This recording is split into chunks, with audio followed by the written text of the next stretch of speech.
Welcome to the CompTIA A+ Prepcast presented by baremetalcyber.com. Social engineering represents one of the most effective and dangerous forms of attack, precisely because it does not rely on exploiting systems or software. Instead, it focuses on manipulating human behavior to gain access to sensitive information, physical locations, or protected systems. These attacks succeed by taking advantage of common social instincts, such as trust, helpfulness, and the desire to comply with authority. As threats become more refined, social engineering tactics evolve to become more convincing and harder to detect. The A+ certification highlights the importance of identifying and stopping these human-focused attacks by building awareness and strengthening user-side defenses. Phishing is the most widely recognized form of social engineering and serves as a foundation for many other variations. It usually arrives in the form of an email or digital message designed to deceive the recipient into taking a harmful action. This action might include clicking a link to a fake login page, opening a malicious attachment, or providing confidential information directly. These messages often imitate well-known institutions, such as banks or tech companies, and may use forged sender addresses to appear legitimate. The goal is always the same: to trick the user into compromising security, often without even realizing it. More targeted versions of phishing include spear phishing and CEO fraud, both of which personalize the attack to increase effectiveness. Spear phishing is directed at specific individuals, often using their name, job role, or internal company references to add credibility. CEO fraud, also called business email compromise, involves impersonating an executive, usually through a spoofed or nearly identical email address, to pressure an employee into taking urgent financial action. These attacks often request wire transfers, access to payroll data, or the disclosure of login credentials. The targeted and urgent nature of these requests makes them especially dangerous and effective. Beyond emails, phishing tactics can also appear through voice and text-based methods, known respectively as vishing and smishing.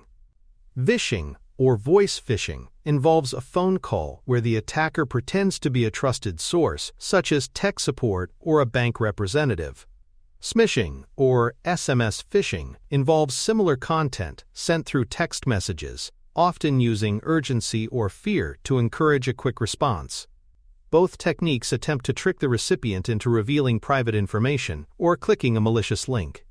Because voice and text are seen as more personal channels, users may be more likely to fall for these ploys unless they are trained to recognize the warning signs. Impersonation is another core method used by attackers to gain trust and bypass normal defenses. In these attacks, someone pretends to be a known person, such as a coworker, vendor, or support technician. By adopting a familiar tone or referencing insider information, the attacker gains the confidence of the victim. This tactic can be used over the phone, by email, or in face-to-face encounters. The goal is to get the target to perform an action they would normally restrict, such as granting physical access or disclosing login credentials. Preventing impersonation relies heavily on enforcing verification procedures and promoting a culture of cautious skepticism. Tailgating, also called piggybacking, is a physical manifestation of social engineering. In this scenario, an unauthorized person follows an authorized employee into a secure area, often by walking closely behind and relying on the other person's courtesy to hold the door open. This tactic exploits basic social norms like politeness and the discomfort of challenging someone. To counter tailgating, organizations may install man-traps, two sets of doors that isolate entry, or implement access control systems that track every individual entering a space. Educating employees to challenge unknown individuals is also a vital defense. Dumpster diving may seem low-tech, but it remains a surprisingly effective way to gather intelligence for a social engineering attack. By searching through discarded documents, notes, or electronic media, an attacker might uncover valuable information such as account numbers, internal memos, or passwords. Even outdated hardware and unshredded paper can yield details that help craft more convincing attacks later. To prevent this, organizations must adopt strict disposal policies, including shredding all paper records, and properly wiping or destroying digital storage devices before disposal. Shoulder surfing is another subtle yet effective tactic, where attackers visually observe users while they type passwords, read emails, or work with confidential data. This can occur in public places like coffee shops or during travel, but it can also happen within open office layouts. Because the attacker does not need to interact directly, the risk often goes unnoticed. Countermeasures include the use of privacy screens, awareness of surroundings, and choosing seats or workspaces that minimize the visibility of screens and keyboards to outsiders.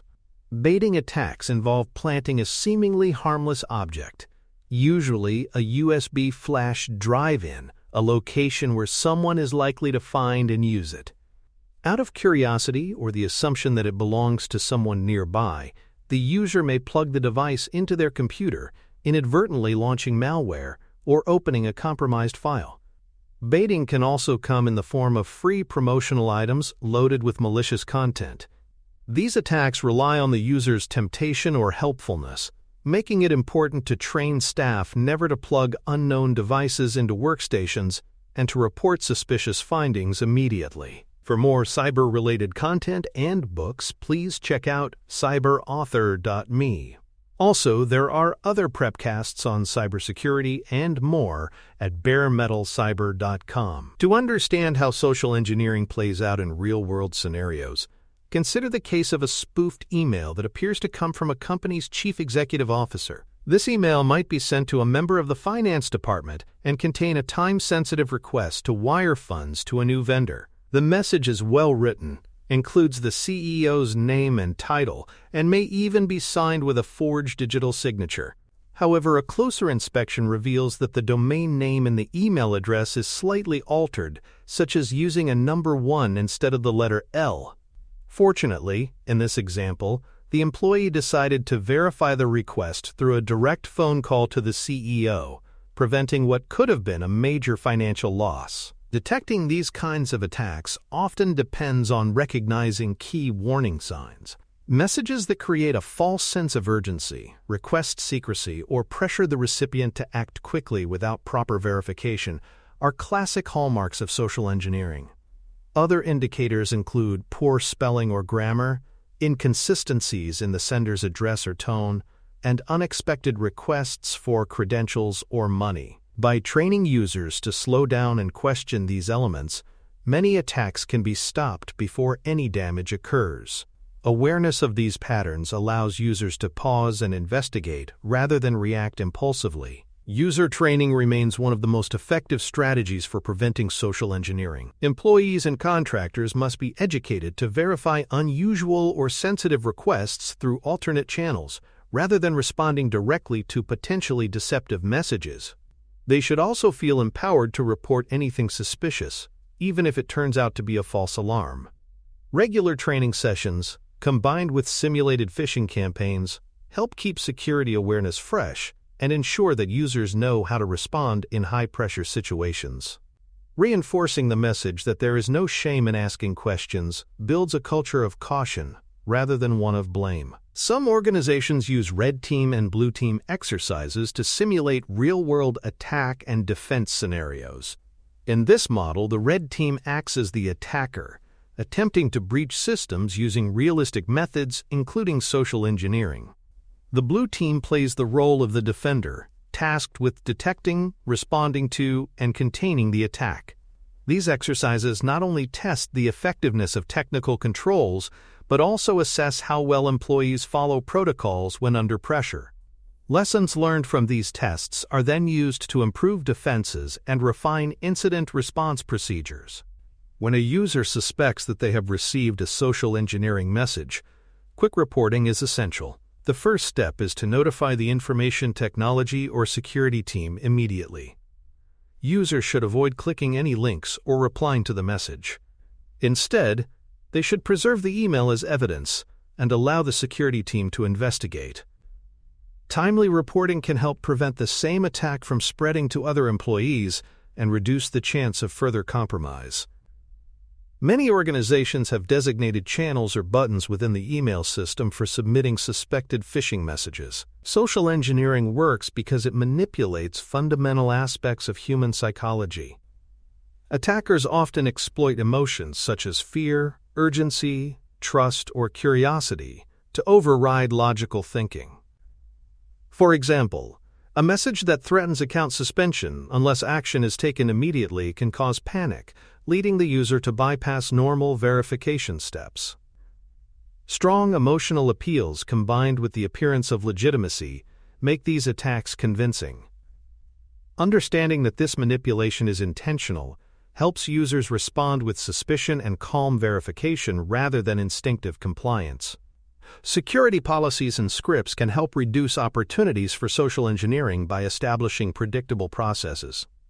For example, limiting who can approve wire transfers or access sensitive systems reduces the number of potential targets. Standardized procedures that require verification for specific requests make it harder for attackers to exploit inconsistencies.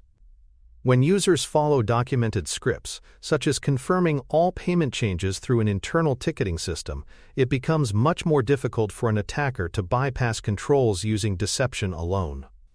A practical tip that often prevents serious incidents is to verify any unusual request using an alternate channel. If someone receives an email asking for credentials or urgent financial action, they should call the known contact number for that person rather than replying to the message. The same applies to phone calls. If the caller claims to be from support but the number is unfamiliar, hang up and call the official number. Never trust caller ID or displayed email addresses at face value. Taking this simple extra step often reveals the deception and prevents the attack from succeeding. Several tools are available to help detect impersonation and spoofing attempts before they reach the user. Email filtering systems can identify suspicious patterns or block known malicious senders. Technical tools like SPF and DKIM records help verify that emails are coming from trusted domains. Domain monitoring services can alert security teams when lookalike domains are registered. These tools are most effective when combined with informed users who know what to look for and how to respond. Technology can assist, but user vigilance remains critical to defense.